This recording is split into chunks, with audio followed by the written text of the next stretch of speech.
දසත පුවත් ඔබ වෙත ගෙනීමේ ප්‍රධාන අනුග්‍රහය.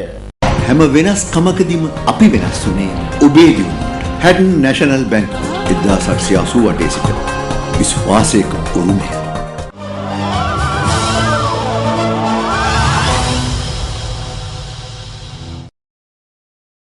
සුපුරුදු පරිදි අදත් ඔබ එකතු වී සිටිනේ සත්‍ය නිවැරදිව ගෙනෙන දසත ප්‍රධාන පුවත් සාර සංග්‍රහය සමගින් ප්‍රථමයෙන් අවධානය අද ඔසේ පුවත් සිරස්තල වෙත.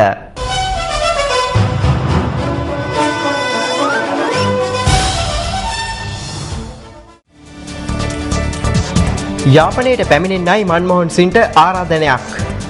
අගවිනිසුරුපත් කිරීමේ ජනපති තීරණයේ අභියෝගයට ලක් කළ නොහැකි නීතිපති කියයි. ප්‍රජාතන්ත්‍රවාදී ජනතා පෙරමුණේ නායකයාගෙන් ඉල්ලීමක්. ඩේවිඩ් ස්නෝඩන්ගෙන් තවත් හෙළිදරව්වක්.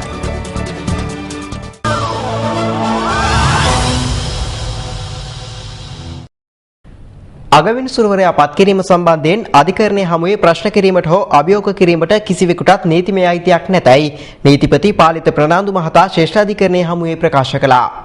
ඒ අගවිනිසුරු මොහන් පීරිස් මහතා එම තනතුරට පත් කිරීමට එරෙහිව විකල්ප ප්‍රතිපත්ති කේන්ද්‍රය ගොනු කර තිබූ මූලික අයිතිවාසිකම් පෙත්සම පංචපුද්ගල විනිසුරු මඩුල්ලක් හමුවේ සලකා බැලූ අවස්ථාවේදී ආණ්ඩුක්‍රම ව්‍යවස්ථාවට අනුව අගවිනිසුරුවරයා පත් කිරීම සිදු කරනු ලබන්නේ ජනාධිපතිවරයා විසින් බව මෙහිදී නීතිපතිවරයා දැනුම් දුන්නා. ඒ අනුව ජනාධිපතිවරයා විසින් සිදු කරන ලද ක්‍රියාමාර්ගයක් සම්බන්ධයෙන් ඊට එරෙහිව නඩු පැවරිය නොහැකි බවත් එම නඩුවලින් මිදී සිටීමේ විශේෂ වරයක් සහ මුක්තියක් ආණ්ඩුක්‍රම ව්‍යවස්ථාවෙන්ම ජනාධිපතිවරයාට ලබා දී ඇති බවත් නීතිපතිවරයා මෙහිදී සඳහන් කළා.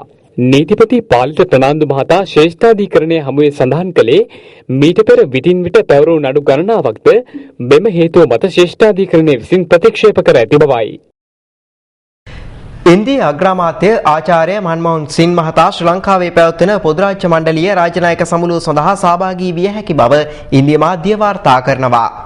ශ්‍රී ලංකාව සමග පවතින සමගතා තවදුරටත් තහවුරු කර ගැනීමේ අරමුණින් අගමැතිවරයා සමුළුවට සහභාගී වනු ඇති බව ඉන්දිය මාධ්‍ය වාර්තා කළා. පොදු රාජ්‍ය මණ්ඩලීය රාජ්‍යනායක සමුළුවට සහභාගී වීම සම්බන්ධයෙන් ඉන්දිය අග්‍රාමාත්‍යවරයා ඊයේ ඉන්දිය කොංග්‍රස් මණ්ඩලයේ නායකයින් සමග විශේෂ සාකච්ඡාවක්ද පවත්වනු ලැබුවා. කෙසේ වෙතත් ශ්‍රී ලංකාවේ පැවැත්වෙන සමුළුවට සහභාගී වීම සඳහා ඉන්දිය අගමැතිවරයා ගනු ලබන තීරණය සම්බන්ධයෙන් ඉන්දිය දේශපාලන පක්ෂ දැඩි අවධානයක් යොමු කර තිබෙනවා. විශේෂයෙන් තමිල්නාඩු ප්‍රාන්ත සභාව තුළ ඉන්දිය අගමැතිවරයා සමුළුවට සහභාගී නොවිය යුතු බවට වන යෝජනාවක්ද පසුගියදා සම්මත කරගනු ලැබුවා. මේ අතර ඉන්දිය අග්‍රාමාත්‍ය මන්මෝහන් සිං මහතාට යාපනයට පැමිණෙන ලෙස උතුරු පළාත් මහ ඇමති සී.වී. විග්නේශ්වරන් මහතා ආරාධනයක් කර තිබෙනවා. හින්දු පුවත්පතට ප්‍රකාශයක් ලබා දෙමින් ඔහු ඉන්දියාවට ස්තුතිය පළ කළා. ඒ 13 වන සංශෝධනය යටතේ මෙවර පළාත් සභා ඡන්ද විමසීම පවත්වන ලෙසට ඉන්දියාව කළ බලපෑමට අනුව එම ඡන්ද විමසීම සිදු කිරීම සම්බන්ධවයි. ඔහු ප්‍රකාශ කර ඇත්තේ බලය බෙදීම සංහිඳියාව සහ නැවත පදිංචි කිරීමේ කටයුතු වලට ඉන්දියාවේ මැදිහත් වීම අවශ්‍ය බවයි. ශ්‍රී ලංකාවේ පැවැත්වෙන පොදු රාජ්‍ය මණ්ඩලීය රාජනායක සමුළුව යම් රටක් වර්ජනය කළහොත් එය සමස්ත පොදු රාජ්‍ය මණ්ඩලයටම එල්ල කෙරෙන බරපතල පහරක් විය හැකි බව බ්‍රිතාන්‍යය පවසනවා. එරට විදේශ ලේකම් විලියම් හේග් මහතා එරට පාර්ලිමේන්තුව අමතමින් පෙන්වා දී ඇත්තේ ශ්‍රී ලංකාවේ මානව හිමිකම් උල්ලංඝනය වීමේ තත්ත්වයක් පවතින්නේ නම් ඊට පිළිතුරු ලබා දීමට ශ්‍රී ලංකාවට අවස්ථාව ලබා දිය යුතු බවයි. එමෙන්ම සමුළුවට සහභාගී වීම තුළින් ශ්‍රී ලංකාවේ මානව හිමිකම් සුරකින් ලෙසට බලපෑම් කිරීමේ හැකියාවක් පවතින බවද විලියම් හේග් මහතා පෙන්වා දී තිබෙනවා. බ්‍රිතාන්‍ය රජයේ ශ්‍රී ලංකාවේ පැවැත්වෙන පොදු රාජ්‍ය මණ්ඩලීය රාජ්‍යනායක සමුළුව වර්ජනය කළ යුතු බවට පළවන වාර්තා සම්බන්ධයෙන් අදහස් දක්වමින් හෙතෙම මේ බව කියා සිටියා. ජාත්‍යන්තර වෙළඳාම සහ වෙනත් රටවල මානව හිමිකම් සම්බන්ධයෙන් සාකච්ඡා කිරීමට මෙම සමුළුව වඩාත් වැදගත් වන බව බ්‍රිතාන්‍ය විදේශ ලේකම් විලියම් හේග් පෙන්වා දී තිබෙනවා. ලබන මාස ශ්‍රී ලංකාවේදී පැවැත්වෙන පොදු රාජ්‍ය මණ්ඩලීය රාජනායක සමුළුව සහ අනෙකුත් සියලු සමුළු සඳහා සියලු කටයුතු රජය මගින් මේ වන විට සූදානම් කර ඇති බව ආර්ථික සංවර්ධන අමාත්‍ය බැසිල් රාජපක්ෂ මහතා පවසනවා. හෙතෙම පෙන්වා දෙන්නේ ඒ හරහා ශ්‍රී ලංකාවේ සංචාරක ව්‍යාපාරය හා ආයෝජන අවස්ථා පුළුල් කර ගැනීම සඳහා ඇති අවස්ථාවන් ශක්තිමත් කර ගැනීම සඳහාද සියලු වැඩසටහන් සකස් කර ඇති බවයි.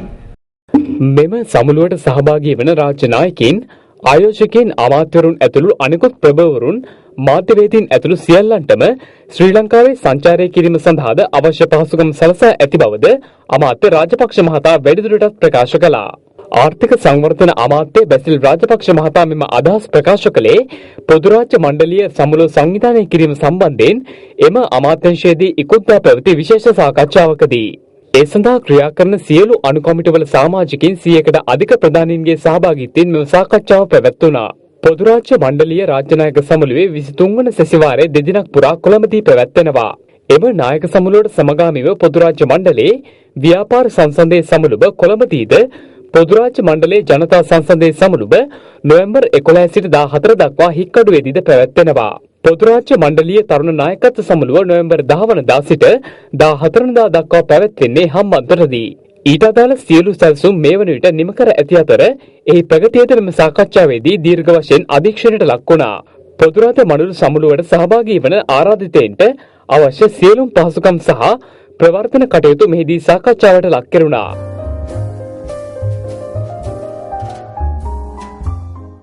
උතුරු පළාත තුල නිර්මාණය වී ඇති නව බලවේගය දෙමළ අන්තවාදීන් අතර පත් නොකරන්නයි ප්‍රජාතන්ත්‍රවාදී ජනතා පෙරමුණේ නායක මනෝ ගණේෂන් මහතා ඉල්ලීමක් කරනවා. හෙතෙම පෙන්වා දෙන්නේ උතුරු පළාත් ප්‍රධාන අමාත්‍ය සී.වී. විග්නේශ්වරන් මහතාට සහාය පළ කිරීම උතුරේ ජනතාවගේ වගකීමක් බවයි. මම අවවාද කරනවා දෙමළ ජනතාවට උතුරේ දැන් නිර්මාණ වෙලා තියෙන අලුත් බලවේගය කරුණා කරලා දෙමළ අන්තවාදීන් අතට බාර දෙන්න එපා. එතන ඉඳලා අරගෙන එන්න. මේ විග්නේශ්වර මහත්මයාගේ දෙමළ ජාතික සන්ධානයේ එකම රට තුල සංකල්ප පිළි අරගෙන එන අය සමග එකතු වෙලා මේ එකම රට තුල සංකල්ප තුල ඇතුල් වෙන්න කියලා දෙමළ ජනතාවට කියනවා. අර ඒ අය ගැන අවදි වෙන්න පරිසම් වෙන්න කියලා කියන වගේම සිංහල ජනතාවටත් කියනවා මෙන්න නම් කරපු අය සම්බන්ධව ඕගොල්ලන් අවදි වෙන්න පරිසම් වෙන්න මේ අය ඇදපු ඇදිල්ලට යන්න එපා කියලා කියනවා. උතුරු පළාත තුල හමුදා හැසිරීම තවදුරටත් අවම මට්ටමක පත් කළ යුතු බවද මනෝ ගණේෂන් මහතා පවසනවා. එහෙත් එම පළාතේ ආරක්ෂාවට හමුදා සමාජිකින් යෙදිය යුතු බව ඔහුගේ අදහසයි. සමස්ත හමුදාවම අපි පිටිච්චර හේතු කරලා අපි කියනවා නෙවෙයි මේ වැරදි කියලා. එහෙම නෑ. හමුදාව ඇසිරීමම තමයි. දැන් අනිත් පාරම්පරිකව උතුරේ තියෙන හමුදා කඳවුර එහෙම තියන්නට ඕන. අපේ දීවරය ගැන කතා කරනවා. ඒ ඉන්දියන් දීවරය අපේ රටට එනවා නේද? අපේ බුදු සීමාවට වෙලා අපේ දීවර සම්පත් ඔර්ගන් කරගෙන යනවා. අවුරුදු 30 කාලේ අපේ උතුරේ දීවරේ උතුර මේ මුදර ගිය නිසා එයා දැන් ඒක සිරිතක් කරගෙන ඒක අයිති කරගෙන අපේ බුදු සීමාව අයිති කරගෙන ඒ කවුද ආරක්ෂා කරන්නේ අපිට? අපේ නාවික හමුදාව අපිට ඕන. කාර්යනගර වල අනිත් තැන් වල අපේ පිටපු අර හමුදා කඳවුරු අපිට අවශ්‍යයි.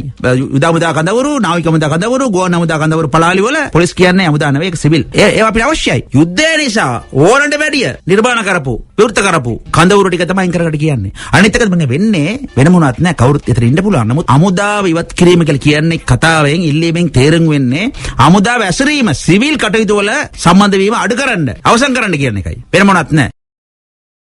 දැන් කෙටි විරාමයක් විරාමෙන් අනතුරු තවත් දේශීය පුවත් බලාපොරොත්තු වන්න.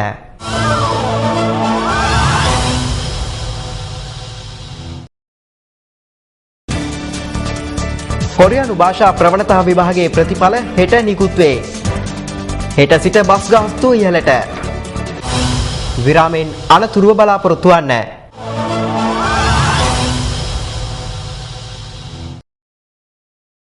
විරාමෙන් අනතුරු යලිත් අවධානය දේශීය පුවත් වෙත.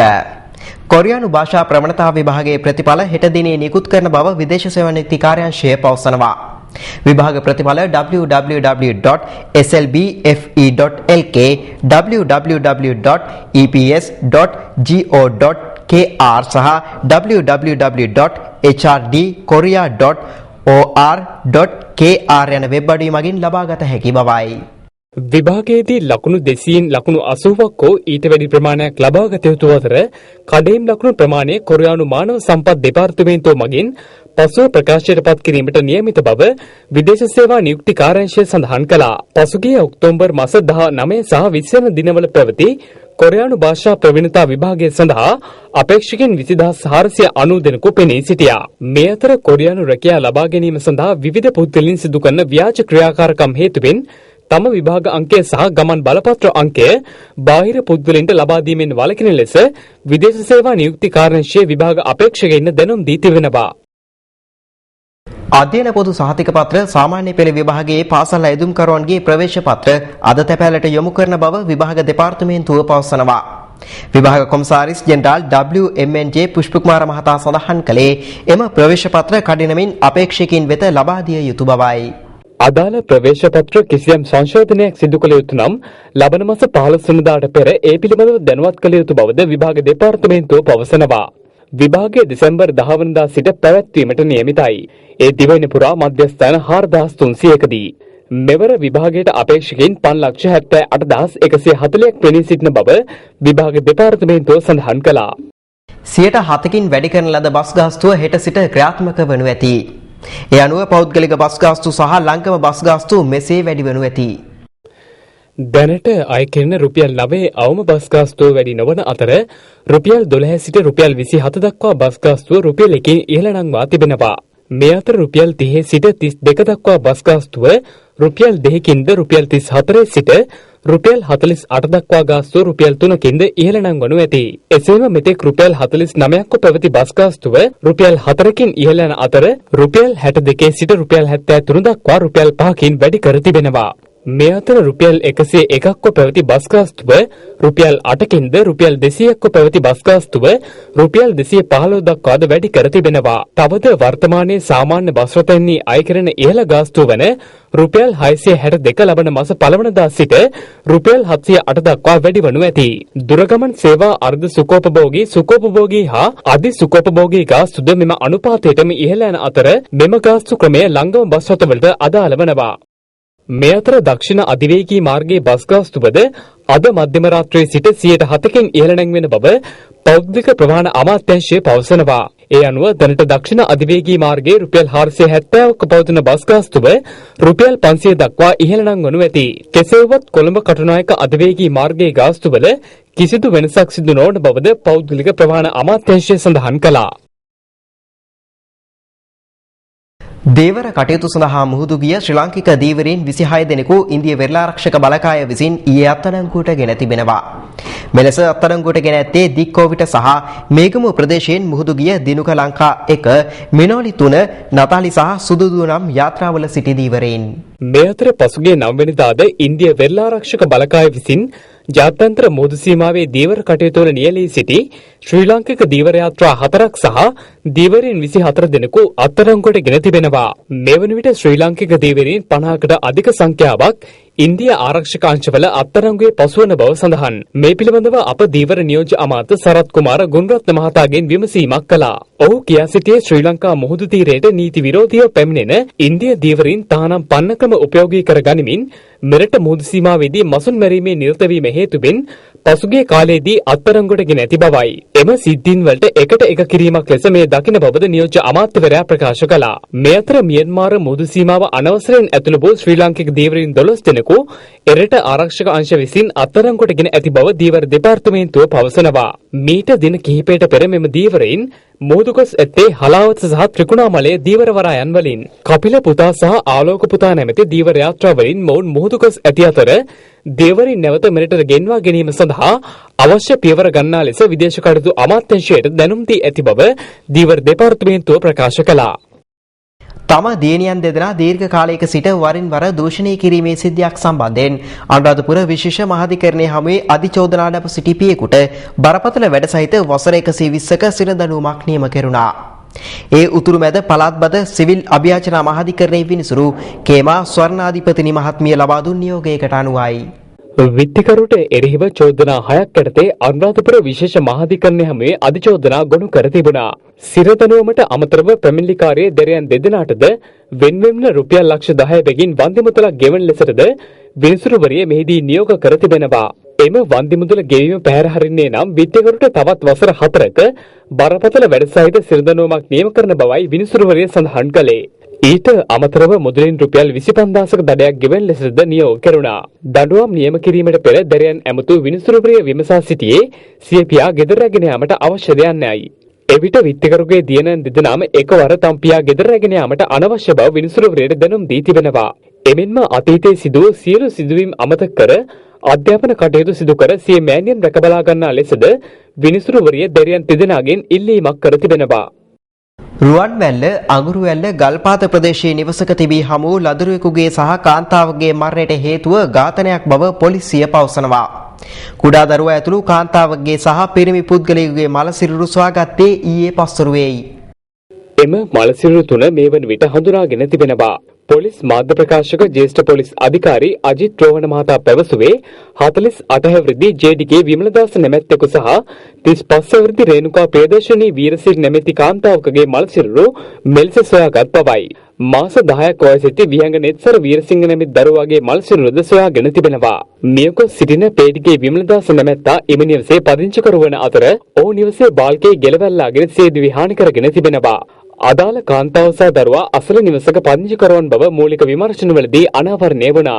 එම කාන්තාවගේ සහ කුඩා දරුවාගේ මල් සිරුරවල කැපුම් තුවාල කිහිපයක්ද දක්නට ලැබෙනවා. පේටිකේ විමලදාස නැමැත්ත අදාළ කාන්තාව සහ දරුවා ඝාතනය කිරීමෙන් පසු ගෙල වැළලාගෙන සියදිවි හානි කරගෙන ඇති බවට මේ වන විට සැක කරනවා. සූදානම් යලිත් කෙටි විරාමයක් ලබා ගැනීමට විරාමයෙන් අනතුරුව හමුවෙමු.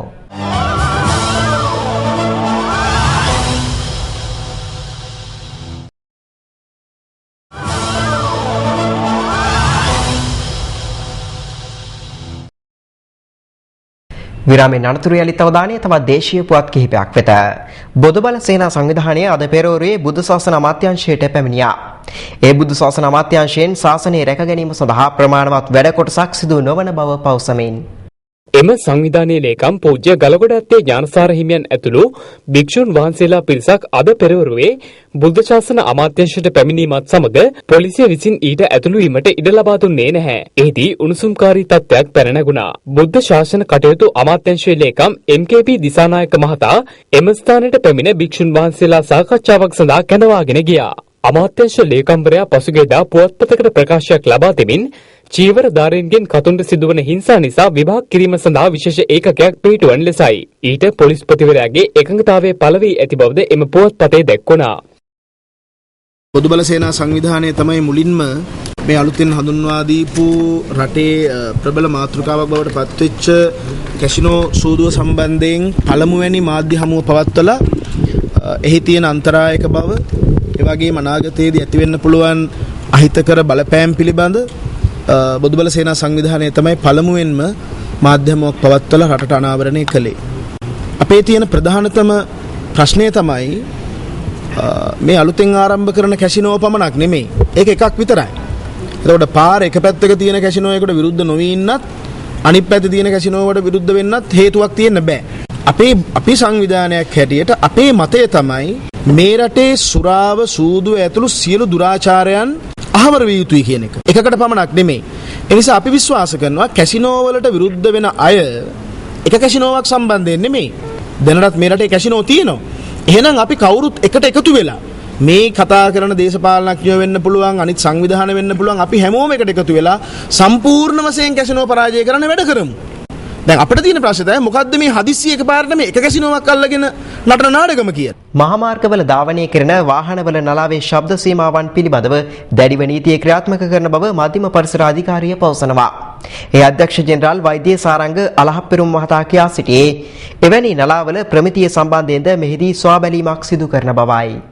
යම් විදියක එසේ වැඩි නලා සඳහා නීතිමය ක්‍රියාමාර්ග සඳහා ප්‍රවේශය ලබා ගන්නවා. ඒ නිසා අප විශේෂයෙන්ම ඉල්ලා සිටිනවා රියදුරන්ගෙන් වැඩි අධික නලා බස් රථ එතකම ටිපර් රථ වැනි වාහනවල තමයි අධික වශයෙන් තියෙන්නේ. අප විශේෂයෙන් රියදුරන්ගෙන් අධික නලා ශබ්ද සහිත නලාවන් භාවිතයෙන් ඉවත් කරන ලෙසත් වාහනයේ හැකි අවම ආකාරයකින් භාවිතා කරන ලෙසත් අප ඉල්ලා සිටිනවා. නලා ශබ්දය ගණනය කරන ආකාරය පිළිබඳවද සාරංග අලහප්පෙරුම් මහතා කරුණු පැහැදිලි කළා. වාහනය නිශ්චලව ඇති විට සහ වාහනයේ එන්ජිම ක්‍රියාකාරීව ඇති විට වාහනයේ ඉදිරිපස සිට හිස් අවකාශයේ මීටර් 2ක් දුරින් ශබ්දය මැනීමේදී එය ඩෙසිබල් 105 නොඉක්මවා යා යුතුයි. වාහනයේ එන්ජිම ක්‍රියාත්මකව ඇති විට වාහනයේ ඉදිරිපස හිස් අවකාශයේ සිට මීටර් 7ක් දුරින් ශබ්ද සීමා මැනීමේදී එය ඩෙසිබල් 93 ඉක්මවා නොයා යුතුයි. මේක තමයි ශබ්ද සීමාවන්. අලුතින් සකස් කළ නලා සහ සම්පීඩිත වායු නලා නියපිත හඬ සීමාව ඉක්මවා යන බවට දැනට හඳුනාගෙන තිබෙනවා. සාරංග අලහප්පෙරුම් මහතා කියා සිටියේ ටිපර් සහ ලොරි රථවල එබැවින් නලා හඬ වැඩි වශයෙන් සවිකර ඇති බවයි.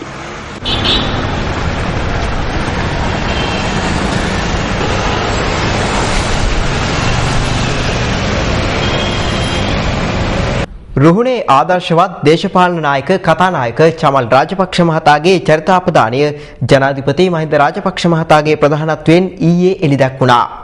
ඒ කොළඹ බණ්ඩාරනායක ජාත්‍යන්තර අනුස්මරණ සම්මන්ත්‍රණ ශාලාවේදී චමල් රාජපක්ෂ මහතාගේ 71 වන ජන්මදිනයත් පාර්ලිමේන්තු දිවේ 25 වන සැමරුමත් චරිතාපදානයේ එළිදැක්වීමත් යන කරුණු ත්‍රිත්වයම සැමරීම නිමිති කර ගනිමින් මෙම උළෙල සංවිධානය කර තිබුණා.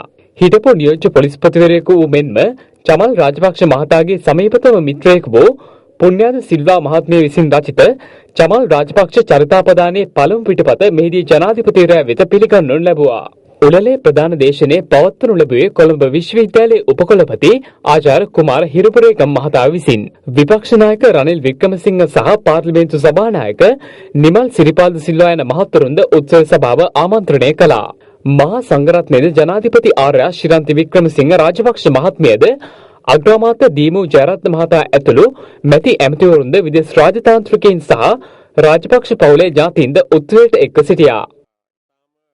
මේ අතර ජාතික රූපවාහිනිය මගින් පසුගිය 21 වෙනිදා ආරම්භ කරන ලද පොදුරත මණ්ඩල හරසර සිව්දිකින් හරසරින් ප්‍රාර්ථනා රථ පෙරහැර ඊයේ පසුරුවේ අර්ලියකා මන්දිරයේ වෙත පැමිණියා. සිව්දිකින් එක් වූ ලක්ෂ සංඛ්‍යාත සුපැතීමේ අත්සන් එහිදී ජනාධිපති මහින්ද රාජපක්ෂ මහතා වෙත පිළිගැන්වීමද සිදු වුණා. එය සංවිධානය කර තිබුණේ පොදු රාජ්‍ය මණ්ඩලීය රාජ්‍ය නායක සමුළුව ශ්‍රී ලංකාවේ පැවැත්වීම හා එහි සභාපති ධූරයේ ජනාධිපතිවරයාට හිමිවීම පිළිබඳව ජනතා සුබපැතුම් එක් කිරීමේ අරමුණින්. අමාත්‍ය ආචාර්ය කෙහෙලිය රඹුක්වැල්ල, ජනමාධ්‍ය ප්‍රවෘත්ති අමාත්‍යාංශයේ ලේකම් ආචාර්ය චරිත හේරත්, රූපවාහිනී සංස්ථාවේ සභාපති මොහන් සමරනායක යන මහත්වරුන් සහ මැති ඇමතිවරුන්ද මෙම අවස්ථාවට එක්ව සිටියා. ව්‍යාපාර සඳහා දකුණු ආසියාවේ සුදුසුම රට බව ශ්‍රී ලංකාව ශ්‍රේණිගත වී තිබෙනවා. පසුගිය වසරේ ජූනි මාසයේ සිට මේ වසරේ ජූනි මාසය දක්වා ලෝක බැංකුව විසින් සිදු කෙරුණු වර්ගීකරණයේදී මේ බව හෙළි වුණා. ව්‍යාපාර සඳහා දකුණු ආසියාවේ සුදුසුම රට ලෙස මීට පෙර මාල්දිවයින ශ්‍රේණිගත වී තිබුණා. කෙසේ වෙතත් ලෝක බැංකුවේ මෙම වාර්තාවට අනුව ලෝකයේ සියලු රටවල් සැලකීමේදී ශ්‍රී ලංකාවට හිමි ඇත්තේ 85 වන ස්ථානයයි. අදට යෙදෙන ලෝක සකසුරුවම් දිනය වෙනුවෙන් ජාතික ඉතිරි කිරීමේ බැංකුව විශේෂ වැඩසටහනක් සංවිධානය කර තිබුණා. ඒ කොළඹ පිහිටි ප්‍රධාන කාර්යාල පරිශ්‍රයේදී එහිදී ජාතික ඉතිරි කිරීමේ බැංකුවේ සේවකින් ප්‍රදර්ශන පූර්ව ඔසවමින් ජාතික ඉතිරි කිරීමේ හා සකසුරුවම් වැදගත්කම් පිළිබඳව ජනතාව දැනුවත් කළා. මේ සඳහා ප්‍රධාන කාර්යාලයේ සියලු සේවකින් එක්ව සිටීම විශේෂත්වයක්. මෙම වැඩපිළිවෙලේ නායකත්වයෙන් කටයුතු කළේ ජාතික ඉතිරි කිරීමේ බැංකුවේ සභාපති W.A. නාලිනී මහත්මියයි. මීට අමතරව සාමාන්‍ය අධිකාරී ප්‍රධාන විධායක නිලධාරී H.M. හෙන්නායක බණ්ඩාර මහතා ඇතුළු ජ්‍යෙෂ්ඨ කළමනාකාරීත්වයේ සමාජිකයින්ද එක්ව සිටියා. මීට සමගාමීව රට පුරා පිහිටි සියලුම ජාතික ඉතිරි කිරීමේ බැංකු ශාඛා 89 වන ලෝක සකසුරුවම් දිනය වෙනුවෙන් විවිධ වැඩසටහන් සංවිධානය කර තිබුණා. මේ විරාමයෙන් අනතුරුව දවසේ විදේශ පුවත් වෙත අවධානය.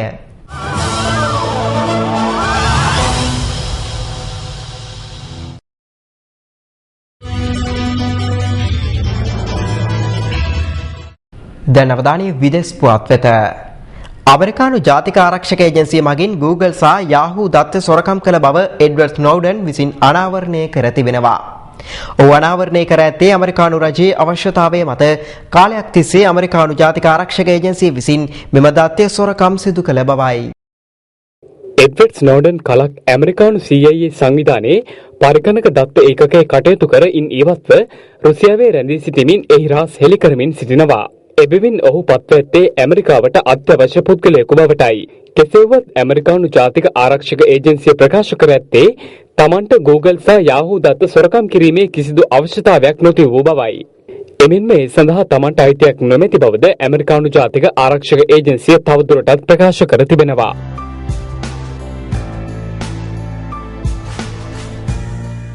බංග්ලාදේශ අග්‍රාමාත්‍ය ෂේක් හෂීනාට සිය ධූරයෙන් නිවත් වන ලෙස බල කරමින් පැවති විරෝධතා අතරතුර පුද්ගලයන් සිව් දෙනෙකු මිය ගොස් තිබෙනවා. විදේශ වාර්තා සඳහන් කළේ බංග්ලාදේශයේ විවිධ ක්ෂේත්‍රයන්හි නිරත වෘත්තිකයන් රැසක් මෙම විරෝධතා සඳහා එක්ව සිටි බවයි. මෙම විරෝධතා බංග්ලාදේශය පුරා මේ වන විට ක්‍රියාත්මකයි. උද්ඝෝෂකයින් ඉල්ලා සිටින්නේ අග්‍රාමාත්‍යවරයාට සිය ධූරයෙන් ඉවත් වී එරට පාලනය අන්තර්වාර රජයකට පවරන ලෙසයි. ඉරාකයේ බැග්ඩෑඩ් නුවර සිදු වූ මරාගෙන මැරෙන බෝම්බ ප්‍රහාර 3කින් පුද්ගලයන් 20කට ආසන්න පිරිසක් ජීවිතක්ෂයට පත්ව තිබෙනවා. විදේශ වාර්තා සඳහන් කළේ බැග්ඩඩ් උතුරු ප්‍රදේශයේදී මෙම බෝම්බ පිපිරීම් සිදු ඇති බවයි. පිපිරීම් වලින් මියගිය සංඛ්‍යාව තවදුරටත් ඉහළ හැකි බව විදේශ වාර්තා කියා සිටියා. මින් දැවැන්ත බෝම්බ පිපිරීම උතුරු බැග්ඩඩ් ප්‍රදේශයේදී සිදු වූ අතර ඉන් ආරක්ෂක නිලධාරීන් 11 දෙනෙකු මියගිය බව විදේශ මාධ්‍ය වාර්තා සඳහන් කළා. තවත් බෝම්බයක් උතුරු දිග මෝසුල් නගරයේ ආරක්ෂක මුරපලකදී සිදු වූ අතර තුන්වන ට්‍රිකට්හිදී පොලිස් නිල රථයක පුපුරා ගියා. In Hilla, south of Baghdad, where 2 more car bombs blew up. අඳුරු පසුබිමක පැවති රියුකන් නෝර්වේජියානු නගර කේන්ද්‍රයේ මේ වන විට හිරු එළියෙන් නැහැවෙමින් පවතින බව වාර්තා වනවා. එහෙත් ඒ ස්වභාවික සූර්යාලෝකයෙන් නම් නෙමෙයි. රියුකන් නගරයේ පිහිටා තිබෙන්නේ ගැඹුරු නිම්නයකයි. කඳු වළල්ලක් මැද පිහිටීම නිසා ශීත ඍතුවේ මාස 6ක් පමණ දහවල් කාලයේදී හෝ රියුකන් පුරවැසියන්ට හිරු එළිය දක්නට නොලැබෙන තත්ත්වයක් පැවතුණා. නමුත් නගර කේන්ද්‍රයට ඉහළින් පිහිටි කන්දක සවිකරගෙන ලැබ තිබෙන යෝධ කණ්ණාඩි 3ක ආධාරයෙන් මේ වන විට නගරයට ආලෝකය ලැබී තිබෙනවා. කණ්ණාඩි යොදා ගැනීම මගින් නගරය ආලෝකමත් කළ යුතු යන්න අවුරුදු 100ක් තරම් පැරණි අදහසක්ව තිබුණා. ඒත් ඊට අවශ්‍ය තාක්ෂණය සම්පාදනය කරගත හැකි වුණේ 2003 වසරේදී. නගරයට හිරුවෙලේ වැඩමවීම වෙනුවෙන් උත්සවයක් සංවිධානය කර තිබුණා. මේ අතර බලාපොරොත්තු විරහිත මට්ටමේ ආලෝක ධාරාවන් පතිතව ඇස්වල සිදුවිය හැකි හානි වළක්වා ගැනීමේ ආරක්ෂක ක්‍රියාමාර්ගයක් වශයෙන් පාසල් සිසුන්ට අලු කණ්ණාඩි සැපයීමද නගර බලධාරීන් පියවරගෙන ඇති බව සඳහන්. අදට නියමිත කෙලිබිමේ පුවත් මේ විරමෙන් අනතුරුව බලාපොරොත්තු වන්න.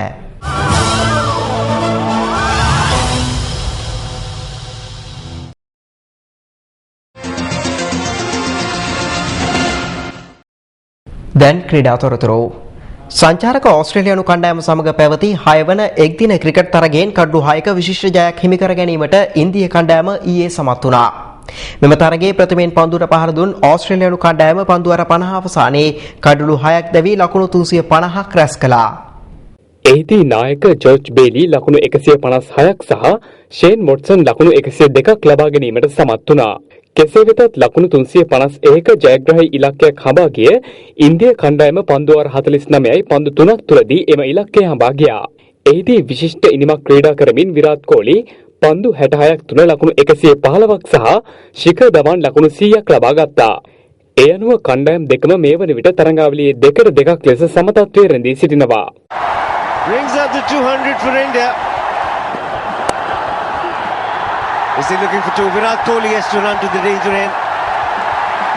It's an outstanding effort by Shikhar Dhawan. It's sensational. අදට නියමිත විදේශ විනිමය අනුපාතයේ මේ විරාමෙන් අනතුරුව බලාපොරොත්තු වන්න.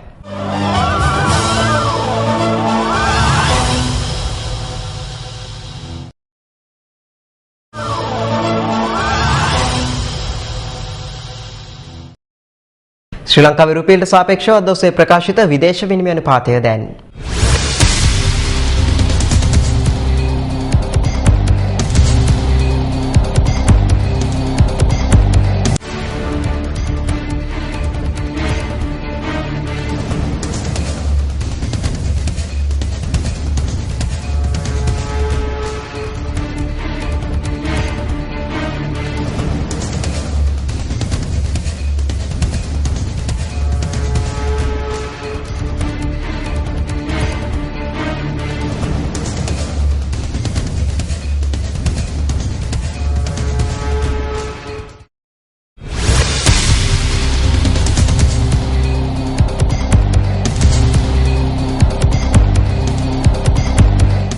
ඒත් සමගින් අදට නියමිත දස්ත ප්‍රධාන පුවත් සාර සංග්‍රහය මේ නිමාවට පත්වනවා.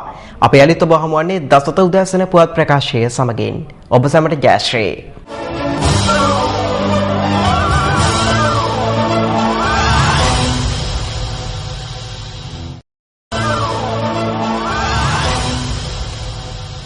දසත පුවත් ඔබ වෙත ගෙනාවේ. හැම වෙනස්කමකදීම අපි වෙනස් වුණේ ඔබේ දියුණුවට. හැඩන් නැෂනල් බැංකුව 1888 සිට විශ්වාසයක උරුමය.